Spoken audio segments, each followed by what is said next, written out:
So, hello students. So, let's revise Newton's law for IIT JAM 2022 uh, examination.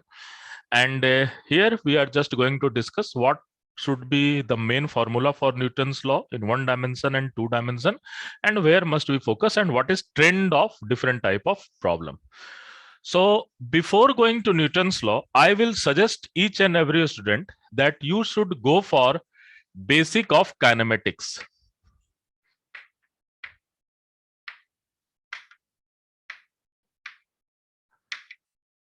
So you should go for basic of kinematics, mainly for equation where your acceleration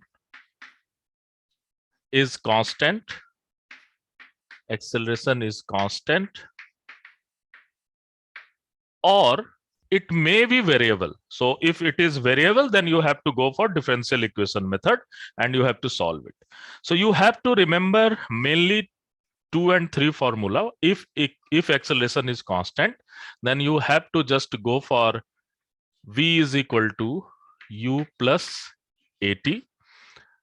V square is equal to u square plus 2as. This is final velocity, this is initial velocity, and s is equal to ut plus half at square.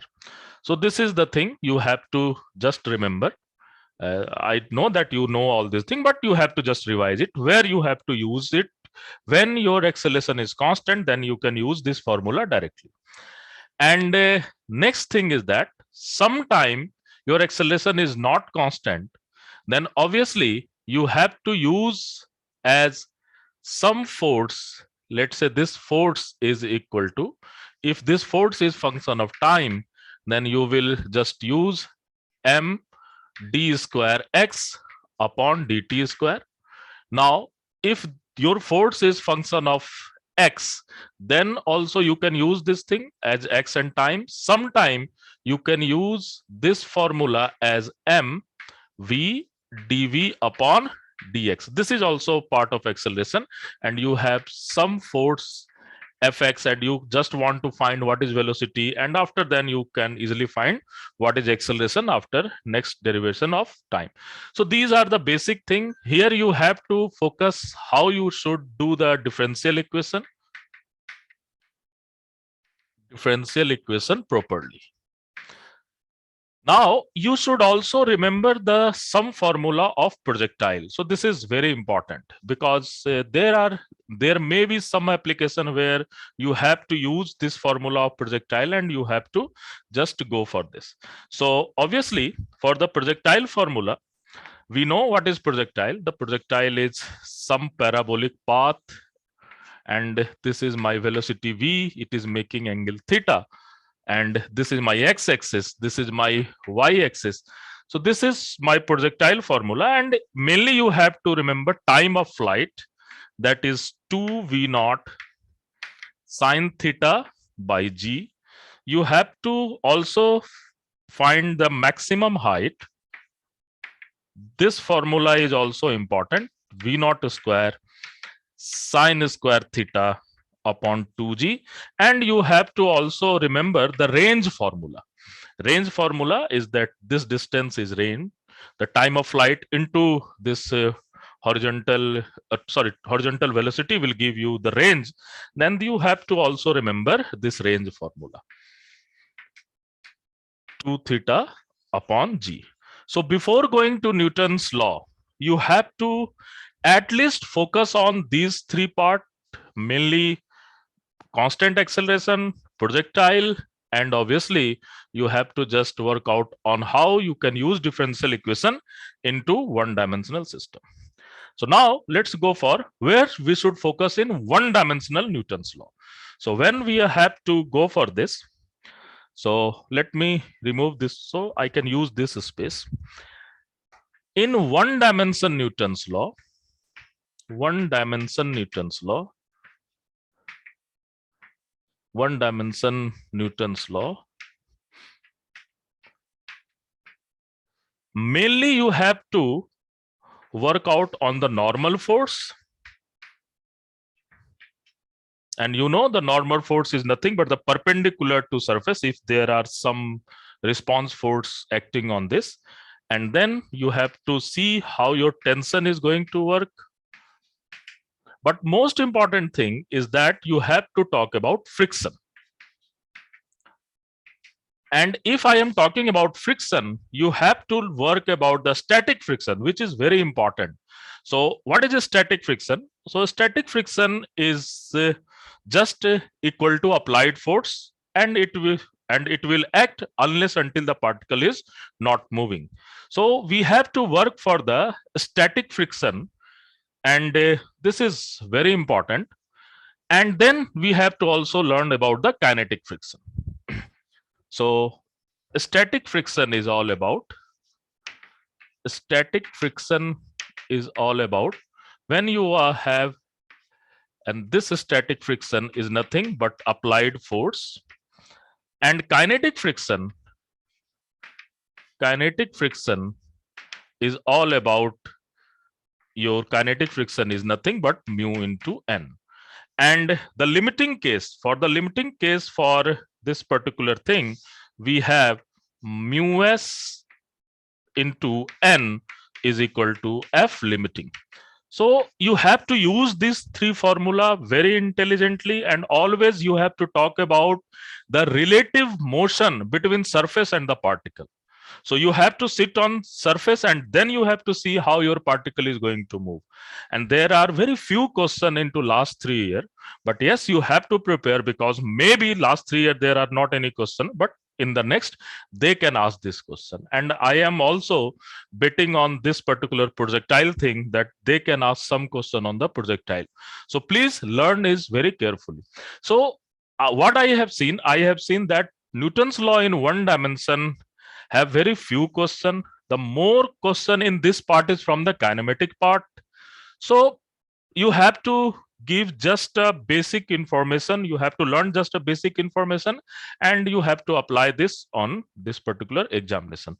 But the most important thing is all about Newton's law in 2 dimension. So let's go for Newton's law in 2 dimension, where we have to focus what formula we have to remember. The best part is that sometimes they are asking just a formula, so we have to just remember all the formulas, all the condition, where how you can use this thing.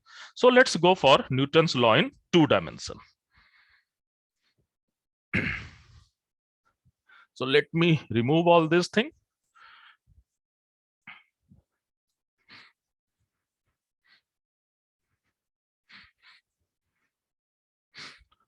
So obviously, when we are talking about Newton's law in 2D, we are just talking about polar coordinate. This is X and Y.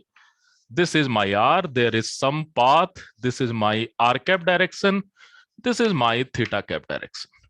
So this is mainly most important thing we have to remember. And the most important relationship is dr cap upon dt is equal to theta dot theta cap. And we have d theta cap upon dt is equal to minus theta dot theta cap. So this is very important relationship we have done in our class, how we have derived this thing. So you can just look at all this thing. But the most important part is that your position vector is nothing but r cap. Your velocity vector is r dot r cap plus r theta dot theta cap. So you have, this is your r dot dr upon dt, this is theta dot d theta upon dt. Now you can see this is radial velocity, this is tangential velocity. So you can write something like vr r cap plus vt theta cap. Now similarly, you can just remember this formula. At least 3 to 4 times they have asked this formula, either sometime in radial acceleration, sometime in tangential acceleration. So what is this acceleration? So let me use this space here. So acceleration in a polar coordinate is all about, we have to go for, and this value is equal to r double dot minus r theta dot square, and this is radial acceleration, plus we have r theta double dot plus 2 r dot theta dot, and this will be into tangential acceleration. So we have to remember all this formula. So this formula is, let me check whether I have written this formula correctly or not.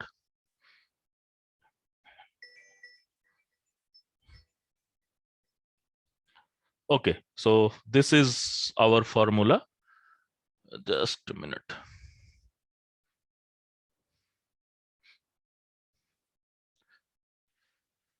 Yes, so this formula is correct. So this is our formula, and now we have, and this is your radial acceleration. This is very interesting. This is your radial acceleration into r cap direction, and this is your tangential acceleration. You can write in theta cap direction. So this is your acceleration part. After then, which type of question we have to work out with? So the very simple question will be there. What they will give you? They will give you r as a function of some t. They will give you theta as a function of some t, and they will just ask with the initial condition, what will be your radial acceleration, what will be your tangential acceleration, and sometime they will ask you the magnitude part. So never forget this thing, that magnitude is mod ar square plus mod at square. So one time they have asked this type question, and sometime they will give you that some constraints, such as the constraints can be given that angular velocity, so angular velocity theta dot is constant, and they also give some other constant, let's say r is equal to r naught, the radius is also constant. Then what will happen to your radial part, what will happen to your tangential part of acceleration, your velocity? And always keep in mind, if some particle is moving, then omega have direction of z cap. So this is very important. You have to always keep in mind. And after then you have to focus on uniform circular motion,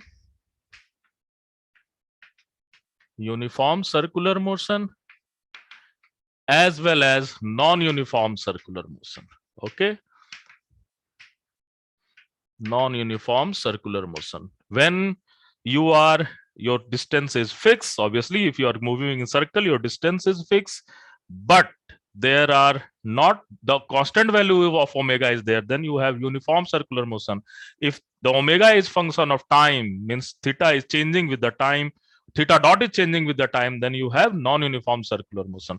And for the circular motion, we have that external force must be equal to centrifugal force, and we can work out with the centrifugal force from this particular part. So we can use this thing, and you can use easily Newton's law.